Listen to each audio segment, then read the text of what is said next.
Bismillahirrahmanirrahim. Assalamualaikum warahmatullahi wabarakatuh. Alhamdulillahi rabbil alamin. Wassalatu wassalamu ala ashrafil anbiya'i wal mursalin wa ala alihi wa sahbihi ajma'in.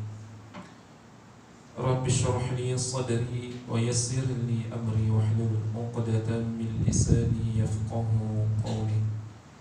Subhanaka la 'ilma lana illa ma 'allamtana innaka antal 'alimul hakim wa la hawla wa la quwwata illa billahil 'aliyyil 'azim. Allahumma inna nas'aluka 'ilman nafi'an wa rizqan tayyiban wa 'amalan mutaqabbala wa na'udzu bika min 'ilmin la yanfa' wa min qalbin la yakhsha' wa min nafsin la tashba' wa min da'watin la yustajabu laha ya rabbal 'alamin. Allahumma faqihna fid din wa 'allimna at-ta'wil wahdina siratal mustaqim. Amin ya rabbal 'alamin. Amma ba'd. Muslimin, muslimat, hadirin, hadirat yang dirahmati Allah Subhanahu wa taala. Alhamdulillah, bersyukur kehadrat Allah Subhanahu wa taala kerana dengan nikmat Islam dan iman, taufik dan hidayahnya serta nikmat kelapangan masa yang Allah Subhanahu wa taala berikan kepada kita serta nikmat kesihatan, maka pada malam ini dapat lagi kita bertemu dan berada dalam pengajian mingguan kita bagi membicarakan dan membincangkan soal berkaitan dengan fiqhul muamalat dan kewangan Islam daripada kitab Al-Fiqhul Manhaji ala Madhab Al-Imam Asy-Syafi'i rahimahullah. Moga-moga pertemuan kehadiran kita pada malam ini diberikan kebaikan dan keberkatan oleh Allah Subhanahu wa taala di dunia dan di akhirat insyaallah. Muslimin, muslimat, hadirin, hadirat yang dirahmati Allah Subhanahu wa taala. Pada pertemuan lalu kita membicarakan soal berkaitan dengan rukun yang ketiga serta syarat-syaratnya, iaitu perkara yang dirundingkan serta syarat-syaratnya. Dan insya-Allah pada malam ini kita masuk kepada rukun yang keempat daripada bab berkaitan dengan as-sulh ataupun rundingan, iaitu perkara yang dituntut pada muka surat 250. Muka surat 250, rukun keempat, perkara yang dituntut. Qala musannif rahimahullahu ta'ala wa nafa'ana bi'ulumihi fid dharain amin ya rabbal alamin. Rukun keempat, perkara yang dituntut. Perkara yang dituntut ialah pampasan yang diterima oleh pihak pendakwa daripada pihak yang didakwa sebagai ganti kepada hak yang didakwa. Sebelum ini rukun ketiga ialah perkara yang dirundingkan. Bila perkara yang dirundingkan tadi telah dipatuhi dia punya syarat-syarat semua, maknanya ada benda yang kita nak rundingkan itu berkaitan dengan apakah ya, maka rukun yang keempat ialah perkara yang dituntut. Maknanya hasil rundingan tadi, apakah yang dia dapat, apakah benda yang hendak diminta ataupun dituntut oleh pihak pendakwa daripada pihak yang didakwa. Jadi dia kata perkara yang dituntut di sini ialah pampasan yang diterima oleh pihak pendakwa daripada pihak yang didakwa. Maknanya bila dia dah berunding, kedua-dua pihak telah bersetuju, maka pihak yang didakwa pun membayarlah pampasan ataupun ganti rugi kepada pihak yang mendakwa. Cuma dalam perkara yang dituntut ini, dia ada beberapa syarat yang perlu dipatuhi. Biasanya bila sebut tentang rukun, di bawah rukun dia ada syarat. Dalam sembahyang sendiri pun kita ketika sujud itu kita tahu bahawa merupakan rukun. Disebutkan di dalam hadis, Nabi kata umirtu an asjuda ala sab'i a'dha. Aku diperintahkan untuk sujud di atas 7 anggota. Salah satunya Nabi kata 7 anggota, iaitu kedua tangan, kedua lutut, kedua jari kaki tu, mana kaki kita, dan juga Nabi tunjuk ilal hajib, iaitu ila dahi, tapi isyarat dalam hadis sebut wa asyara ila anfihi, Nabi isyaratkan ke arah hidung, bukan bermakna hidung itu yang rukun, tetapi dahi itu. Dan kita belajar juga dalam rukun sujud tadi itu, ketujuh-tujuh anggota ini merupakan syarat dia.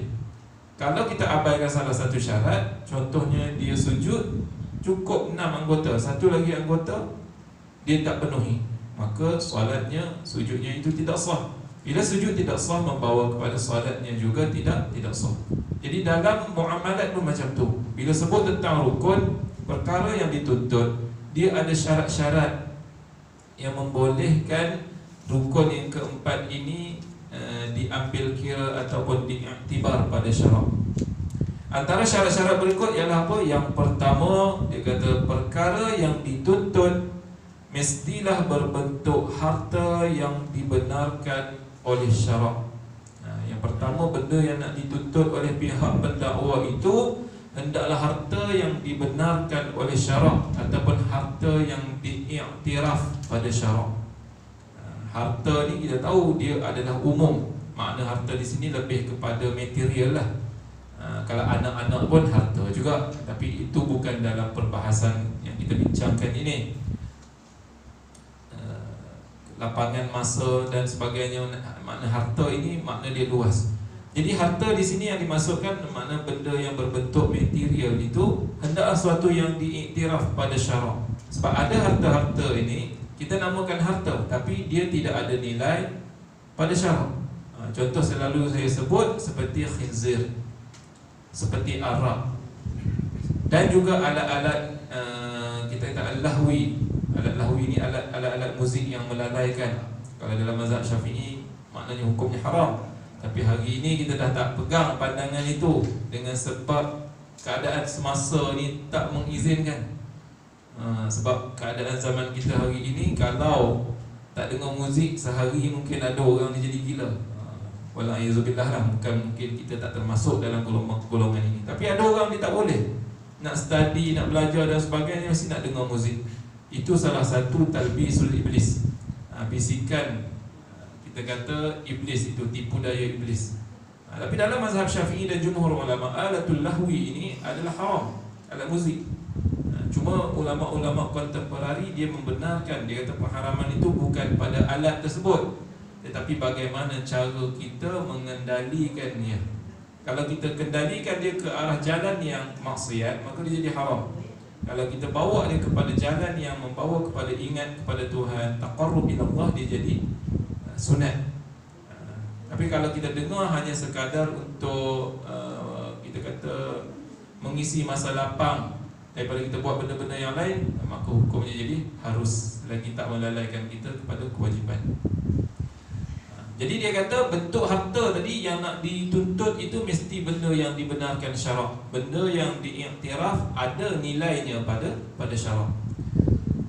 Jika rundingan yang dibuat memerlukan perkara yang dirunding digantikan dengan arak atau khizir atau peralatan yang melalaikan misalnya, rundingan tersebut tidak sah kerana barangan seumpama ini tidak diterima sebagai harta oleh syarak. Yang saya sebut tadi lah, mana kalau dia buat rundingan, dia bagi wasak barang lain, tapi orang itu dia minta ganti pampasan, kau gantilah dengan arak. Mungkin dia ni kaki botol, ataupun dia minta ganti dengan daging khizir, sebab daging khizir ni nilainya mahal contoh. Ataupun dia minta gantikan dengan alat-alat yang melalaikan, alat muzik lah, maksud sini alatul lahwi ni. Maka dalam mazhab Syafi'i, semua harta ini tidak boleh dijadikan barangan yang dituntut dalam rundingan, kerana barang ini tidak diiktiraf pada syarak. Tidak diiktiraf mana tidak ada nilai, walaupun pada urufnya, pada adatnya, pada realiti manusia menganggap benda ni nilai dia sangat tinggi. Arak sangat mahal. Kalau kita bandingkan dengan air-air yang lain, minuman-minuman yang lain, arak ini antara minuman yang harganya mahal. Kita kata kalau satu bandel tu, tuan-tuan tengok harganya mungkin mencecah ratusan. berbanding dengan minuman lain. Kalau 100 plus kita tengok satu bundle tu, kalau yang botol atau yang tin paling mahal pun kita kata tak lebih daripada RM30. Jadi pada realitinya benda tu nilai dia tinggi, tetapi pada syarak tidak ada nilai. Sebab dia kaedah dia al-ma'dum syar'an kal ma'dum hissan. Benda yang dianggap tiada, benda yang ditolak pada syarak, maka pada realitinya ibarat benda itu tidak ada ataupun tak wujud. Arak tadi syarak tolak dia sebagai harta, maka realitinya ibarat benda itu bukanlah harta, maknanya benda yang tak ada apa-apa nilai. Sebab itu dalam mazhab Imam Syafi'i rahimahullah, seseorang Muslim yang merosakkan arak milik Muslim yang lain ataupun orang kafir, maka tidak diwajibkan mengganti arak tersebut, kerana itu bukan harta.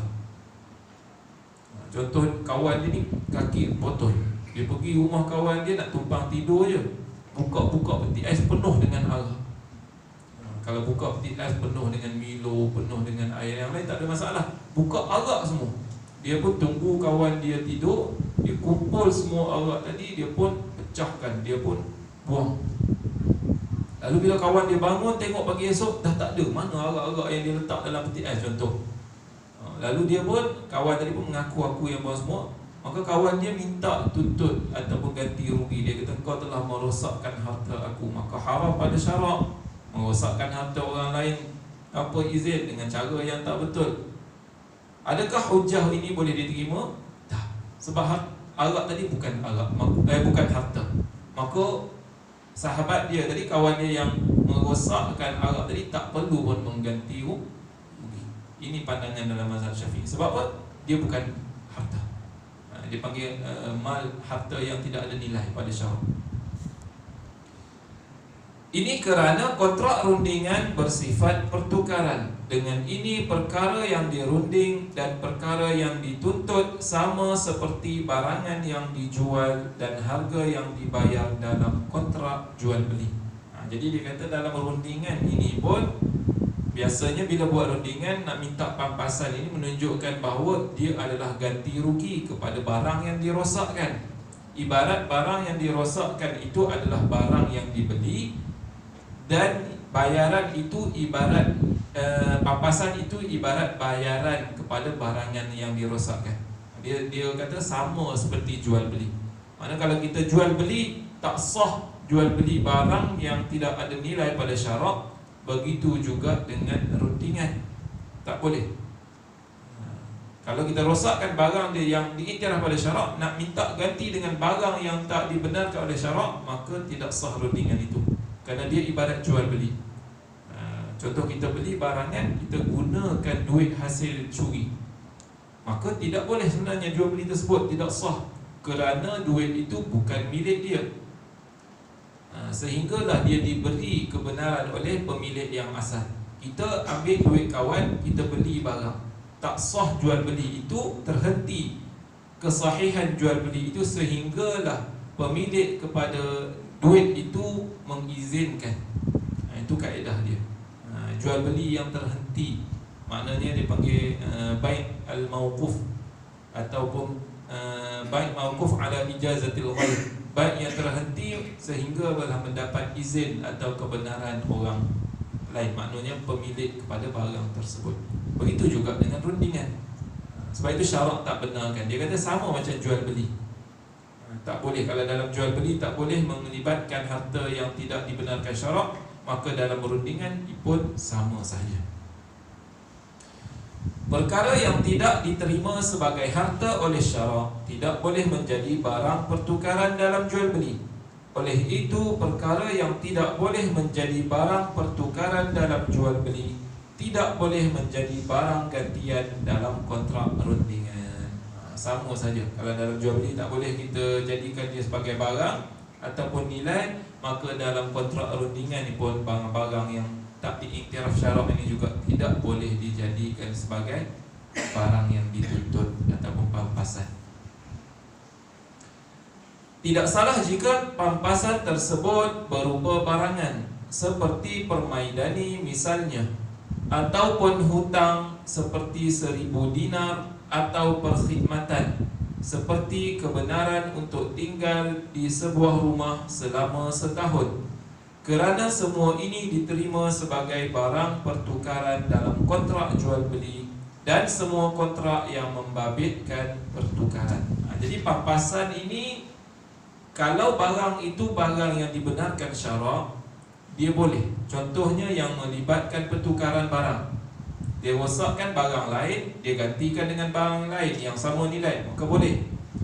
Ataupun dalam bentuk hutang, dia gantikan dengan wang ringgit, pun boleh. Ataupun dalam bentuk perkhidmatan, dia berhutang dengan seseorang itu 10,000. Jadi orang tu minta pampasan ganti balik 10,000. Dia tak ada duit, tapi dia ada rumah yang tak diduduki, rumah itu elok. Lalu dia bagi orang yang minta pampasan tadi tinggal selama beberapa tempoh yang menyamai nilai yang dia hutang tadi. Boleh tak? Boleh. Kerana ini termasuk dalam barang-barang yang dibolehkan pertukaran dalam jual beli dan perkhidmatan pertukaran yang lain, seperti sewa beli, seperti akad sewa, seperti akad kita kata akad pertukaran saraf, saraf ni duit dengan duit, kita dah sebut dulu. Ataupun akad muqayadah, pertukaran barang dengan barang. Kalau jual beli ni dia pertukaran barang dengan duit, tapi bendanya asalnya sama saja, maka dibolehkan, tak ada masalah, itu boleh. Yang penting jangan libatkan barang-barang yang tidak diiktiraf ataupun tidak ada nilai pada syarak.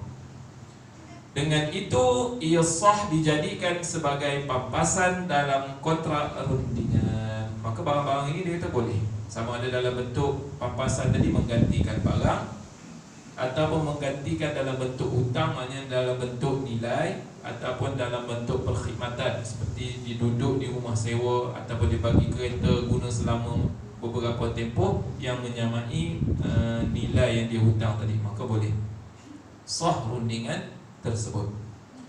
Terdapat banyak contoh yang telah dibincangkan sebelum ini. Dia kata banyaklah contoh yang kita bincangkan sebelum ini. Contoh dalam akad saraf, maknanya saraf duit dengan duit. Kalau dia berhutang 1,000, dia buat rundingan, orang itu minta ganti mungkin 1,000 juga, ataupun dia buat rundingan minta kurangkan, boleh ganti dengan harga lebih murah, contoh 500 dan sebagainya, yang kita bincang dalam bab menggugurkan hak hari itu. Ataupun dia berhutang duit tapi dia nak gantikan dengan barang, pun boleh. Maka tak ada masalah, kita dah sebut dalam bab-bab sebelum ini. Itu syarat yang pertama bagi perkara yang dituntut, maknanya harta yang diiktiraf. Harta yang tak diiktiraf tak boleh dibuat sebagai pampasan. Dan syarat yang kedua, iaitu perkara yang dituntut hendaklah milik pihak yang didakwa.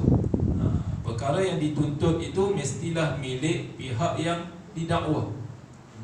Kalau orang yang didakwa tadi,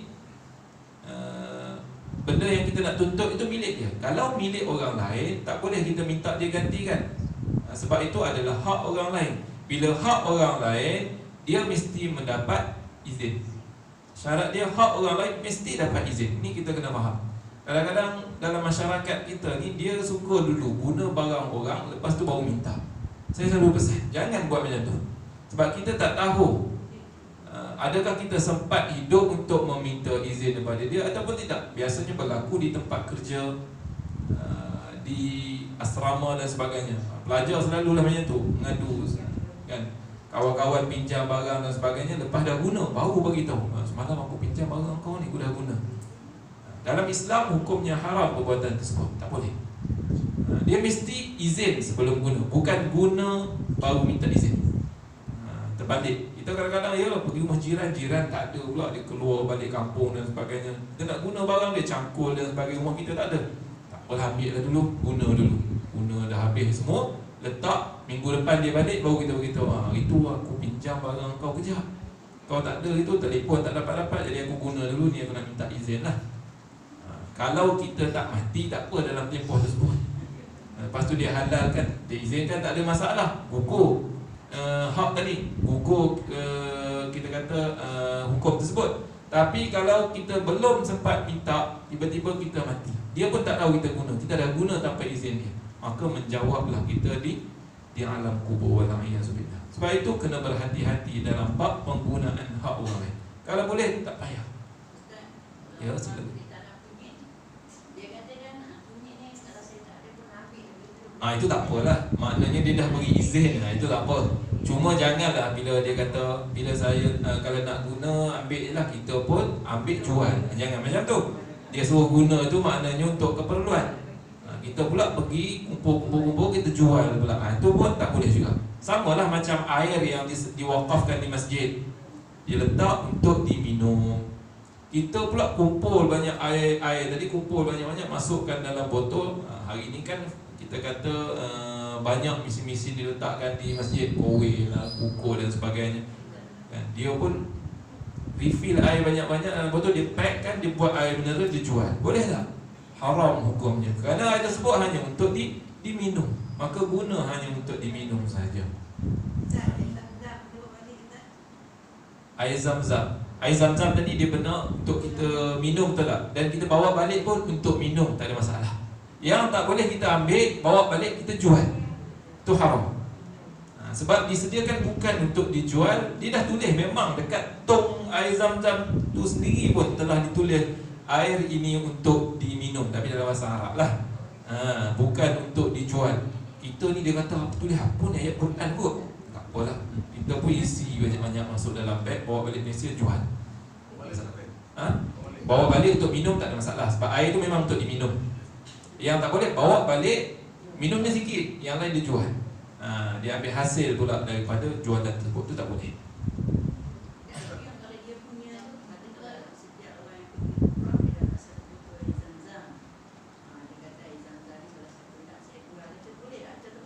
Kalau dia dah bagi kepada kita menjadi hak kita, maka tak ada masalah. Kita nak hadiah ke, kita nak jual ke, tak apa, sebab dah jadi hak kita. Yang dapat memang kalau siapa pergi umrah dengan travel dan sebagainya, memang setiap jemaah itu akan dibekalkan dengan satu botol besar tu yang 5 liter ke 10 tu, saya tak pasti, kepada setiap jemaah. Itu tak apalah, memang jadi hak kita, milik kita. Dia nak jual pun jual lah, tapi biasanya orang tak jual lah. Kalau yang jual ni memang betul mata duitan lah. Dah lah sebotol je dapat, jual pula. Kot-kot lah nak balik, nak jamu orang tetamu yang datang, kosong segelas, niat sebagai hadiah ke apa kan, pahala orang minum nak sedekah kepada arwah ibu dan bapa, dia pergi jual pula. Contoh ada orang macam tu, tapi bukan kat sini lah. Kita berlaku jarang-jarang lah, tapi ada yang macam tu. Tadi macam ada nak tanya soalan ke soalan sama?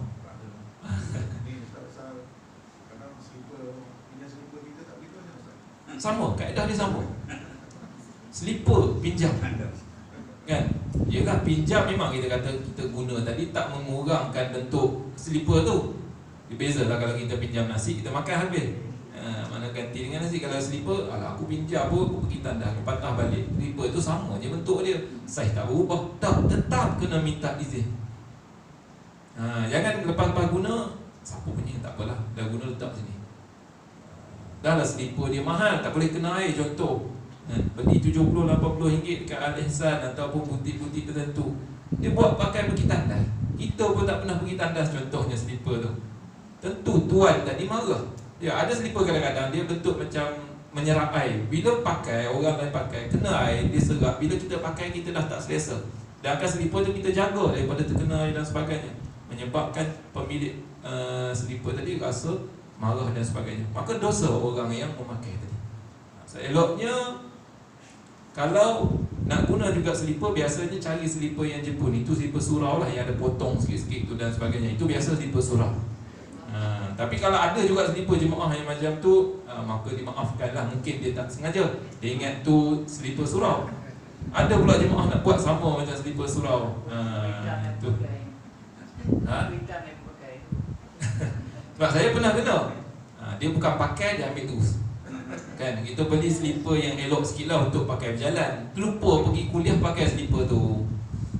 Keluar je cari, aku salah letak ke, atau aku bawa selipar lain. Pusing cari, pusing tak jumpa lah. Dia balik dengan selipar, dengan kaki ayam, naik kereta. Ni berlaku kat Sungai Buloh, tapi masjid mana tak ada beritahu lah. Itu yang berlaku. Yelah, biasanya yang menjadi minatnya orang muda lah.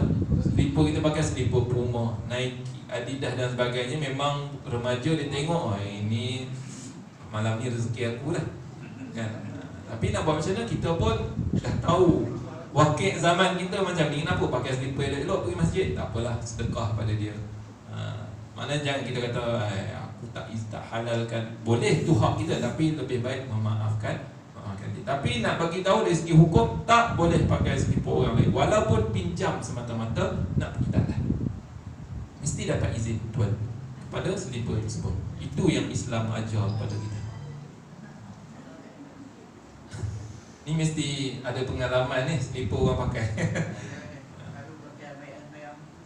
Yalah, seeloknya minta izin dululah.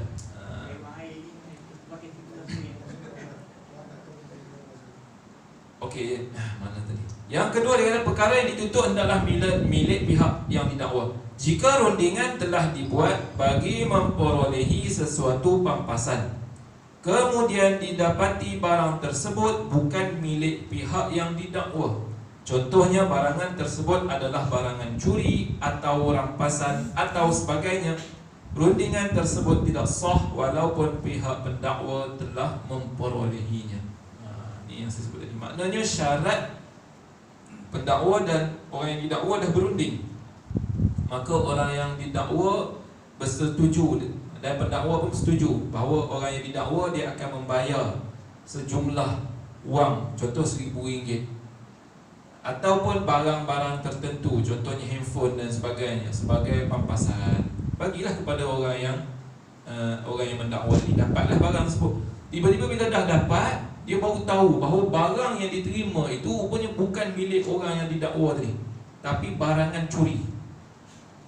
Orang itu curi daripada kedai handphone, dapat detect, buka gambar dalam tu orang lain, milik orang lain dan sebagainya. Kalau iPhone lagi lah, dia canggih kan, dia boleh detect kat mana barang tu ada dan sebagainya. Itu kecanggihan dia lah.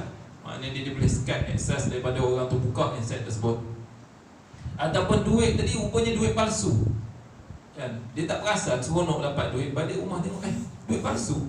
Ataupun duit itu duit hasil orang itu makan riba ataupun rasuah ataupun wang curi dan seumpamanya. Maknanya bukan milik dia, dia dapatkan dengan cara yang tak betul. Maka rundingan tersebut tidak sah. Walaupun orang yang mendakwa tadi dah terima barang, dah terima duit, dia kena pulangkan balik. Maknanya pulangkan balik kepada orang yang beri. Tapi kalau pulangkan balik, nanti orang tu guna juga untuk tujuan lain. Seeloknya kalau dia tahu bahawa memang terbukti barang itu bukan milik orang yang didakwa, maka serahkan kepada pihak berkuasa. Dan orang itu kena gantikan balik dengan barang yang lain, kerana barang yang diganti tadi tidak sah pada syarak. Sebab itu bukan milik dia. Mungkin barang yang dia curi, dia rampas milik orang lain, ataupun dia bagi barang orang lain tanpa izin, maka tak boleh. Harta riba juga tak boleh. Harta rasuah juga tak boleh. Dia bukan milik kita. Dia dipanggil harta yang tak boleh digunakan oleh orang itu. Sebab itu bukan milik dia, itu milik orang lain. Hasil yang dia dah dapat dengan cara yang salah. Ini kerana pihak yang didakwa menyerahkan barangan yang bukan miliknya. Barang yang curi bukan milik dia, barang yang dirampas bukan milik dia, barangan hasil rasuah bukan milik dia, maka dia bagi barang bukan milik dia sebagai pampasan, maka tak boleh diterima pada syarak.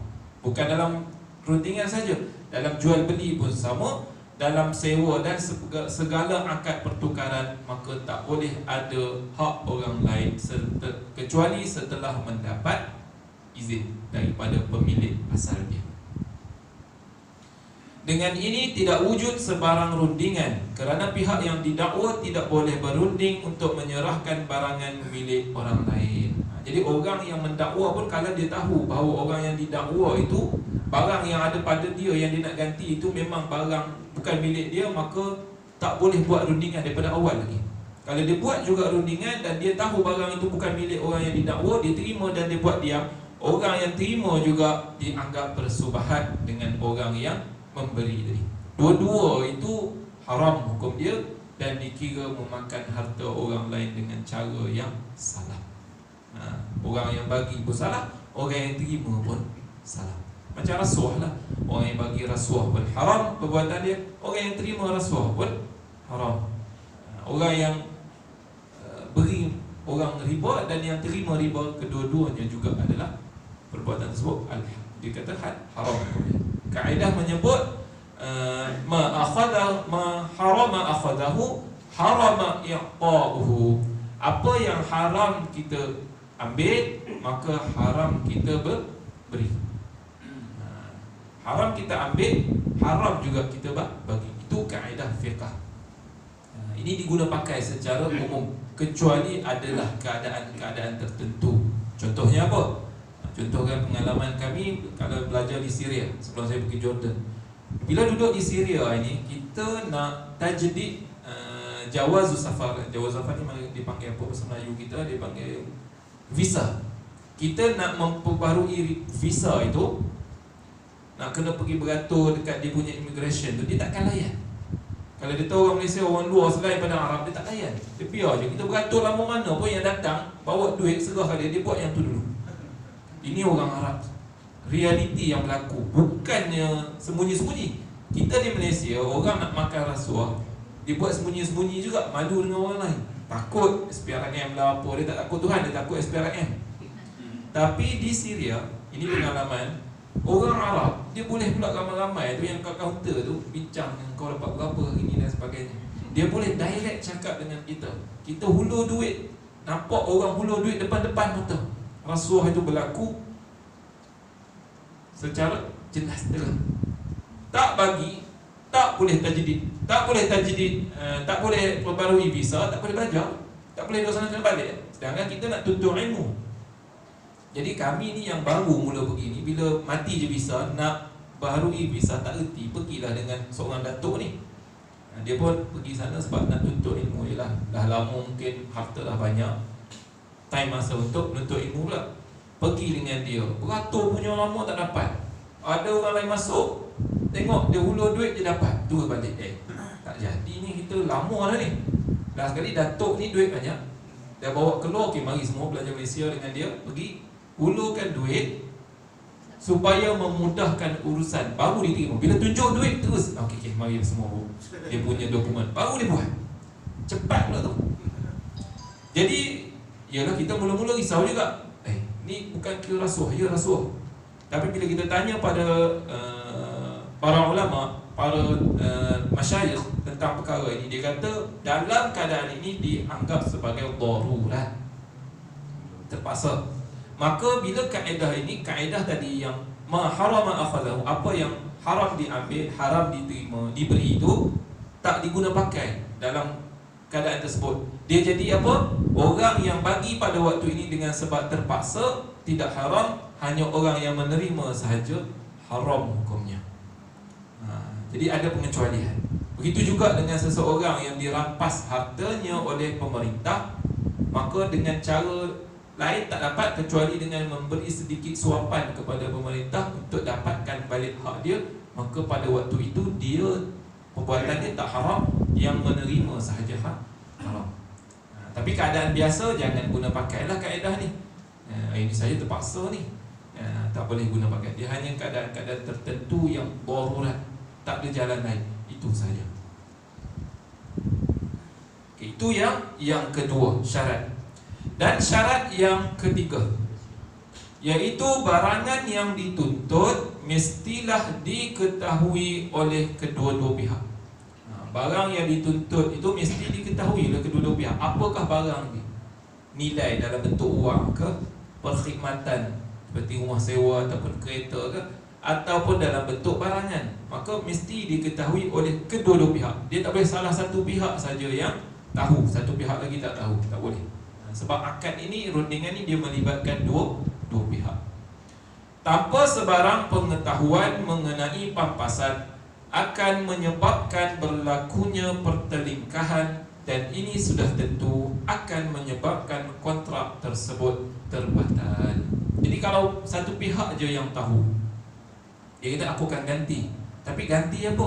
Orang yang dakwa pun tak tahu apakah yang akan dia terima. Duit ke, barang ke, perkhidmatan ke.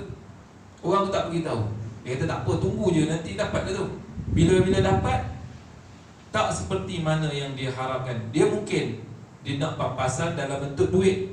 Dia bagi hutang duit, dia nak balik ganti sebagai duit. Tiba-tiba orang tu bagi barang yang lain yang dia sendiri pun tak setuju. Dan dia tak tahu jenis barang pun yang nak dituntut tadi. Maka dalam keadaan ini dia akan menyebabkan apa? Berlaku pertelingkahan, berlaku pergaduhan antara kedua-dua pihak. Ini yang syarak nak elakkan. Bila macam tu syarak tak benarkan akad yang macam ni. Bila wujud kita kata risiko yang akan menyebabkan perbalahan, pertelingkahan dalam akad, maka syarak tak benarkan. Sebab tu jual beli dia terbina atas at-taradhi, redha meredai. Sama sahaja dalam akad-akad yang lain yang melibatkan dua pihak, dia mesti terbina di atas at-taradhi, redha meredai, setuju mempersetujui. Dia tak boleh ada langsung kita kata satu pihak itu terpaksa ataupun tidak bersetuju dengan akad yang dilaksanakan. Itu berkaitan dengan syarat bagi rukun yang keempat, iaitu rukun yang terakhirlah dalam akad rundingan. Seterusnya sikit lagi, belum isyarat kan, kita pergi kepada penggunaan harta awam. Ini biasa berlaku ni, banyak ni. Bagaimana dalam bab penggunaan harta awam ini?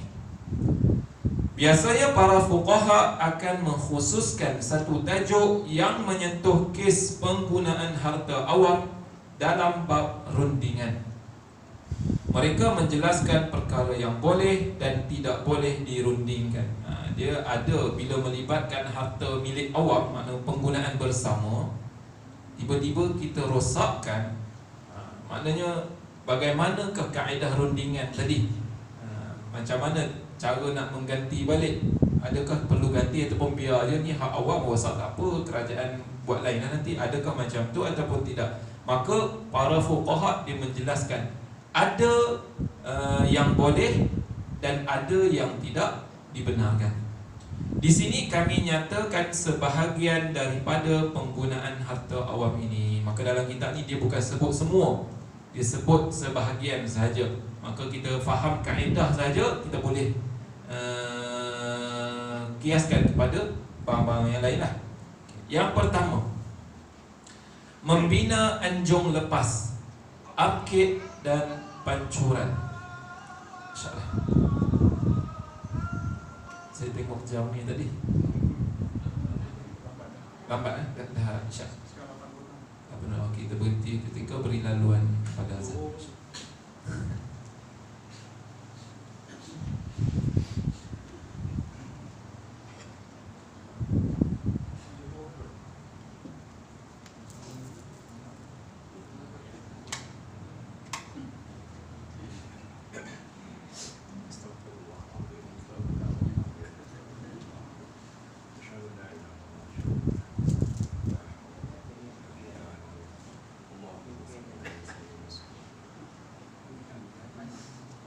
Allahu Akbar, Allahu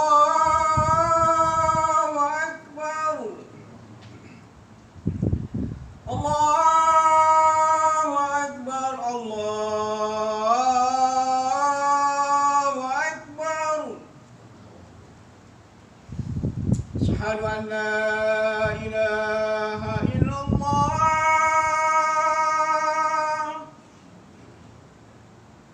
asyhadu an la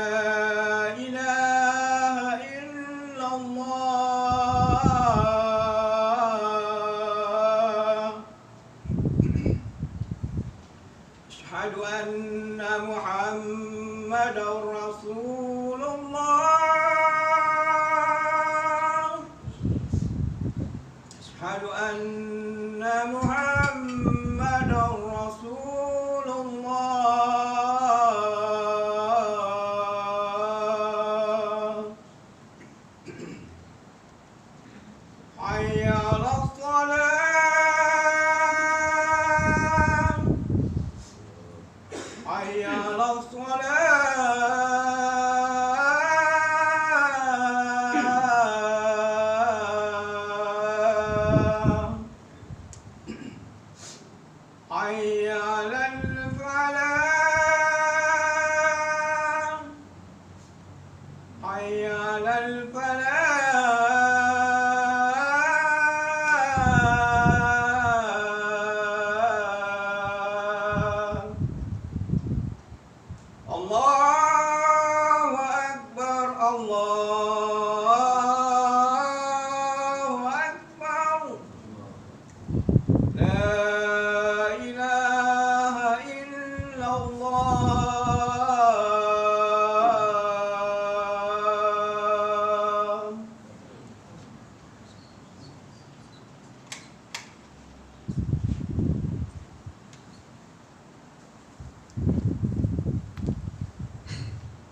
Jadi yang pertama, yang termasuk dalam penggunaan harta awam yang nak dibincangkan tentang hukumnya ialah membina anjung lepas, arkid dan pancuran.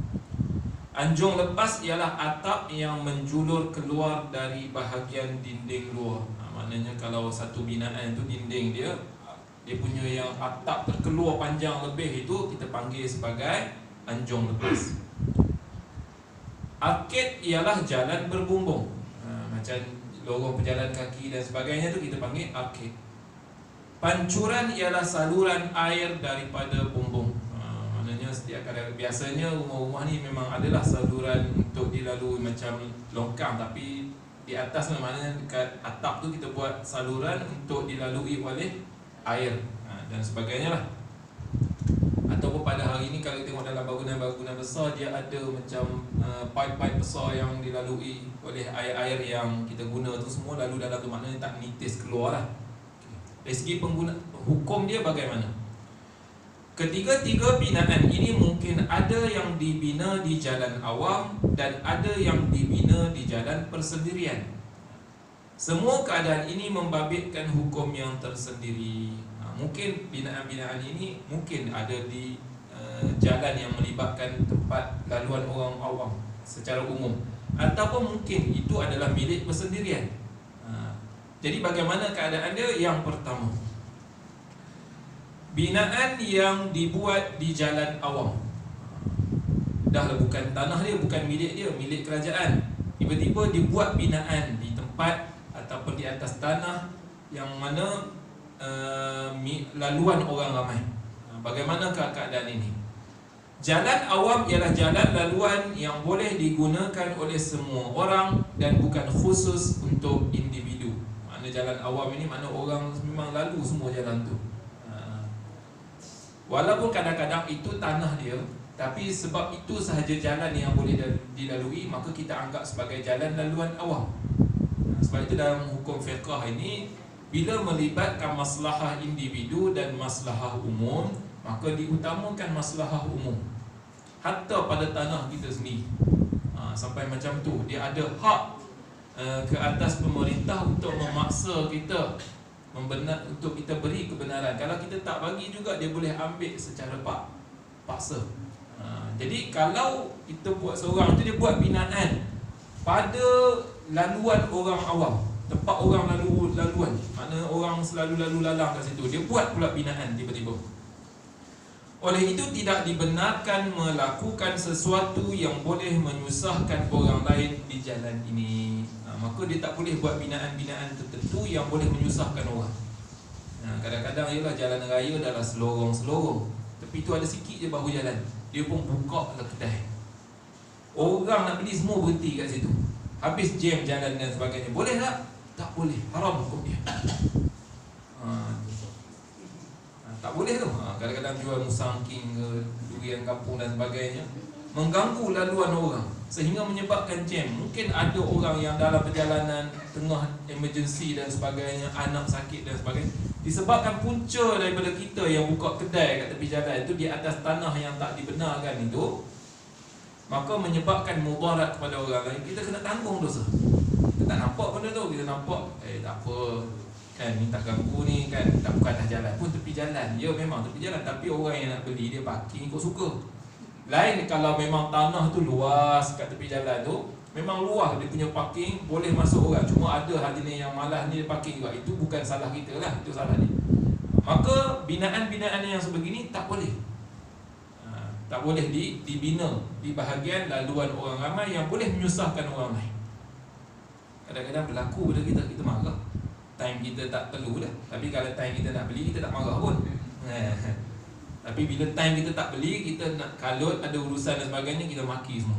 Jalan kat kedai pun kita maki, berhenti tepi jalan kita maki, yang bawa slow pun tak ada salah tu pun kita maki. Ini yang berlaku. Sebab apa? Dia menyusahkan orang lain.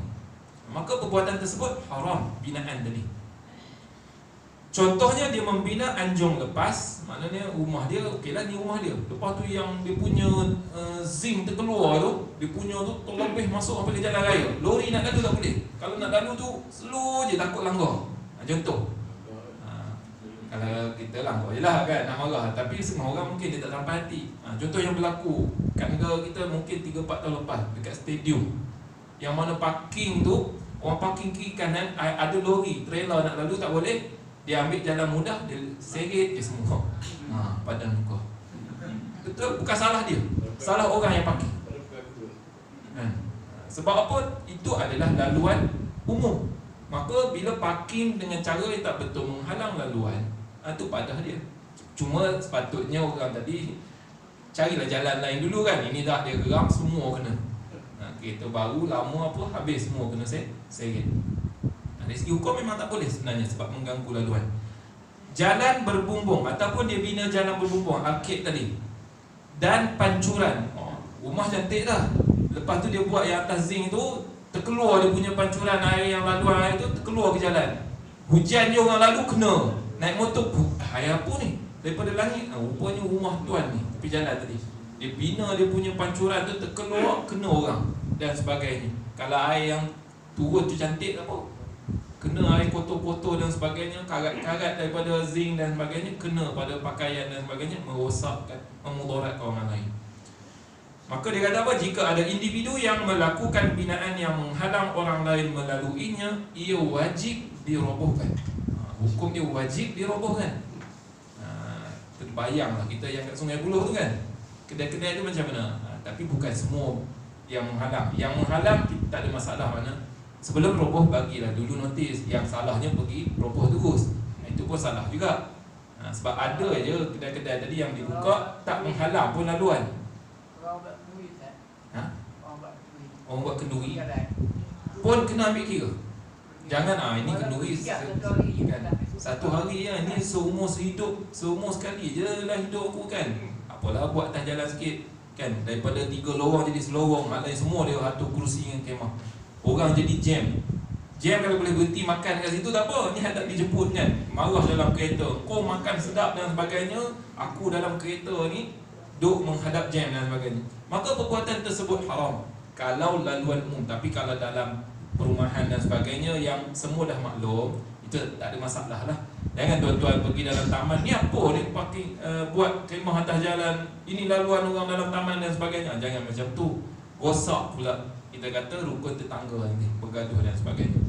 Itu tak ada masalah lah. Tapi kalau yang melibatkan laluan umum di luar, di jalan raya dan sebagainya, maka tak boleh dibuat binaan. Rasulullah SAW bersabda, ini yang terakhirlah, kita akan sambung lagi pada pertemuan akan datang insyaAllah. Nabi kata apa? La darara wa la dirar.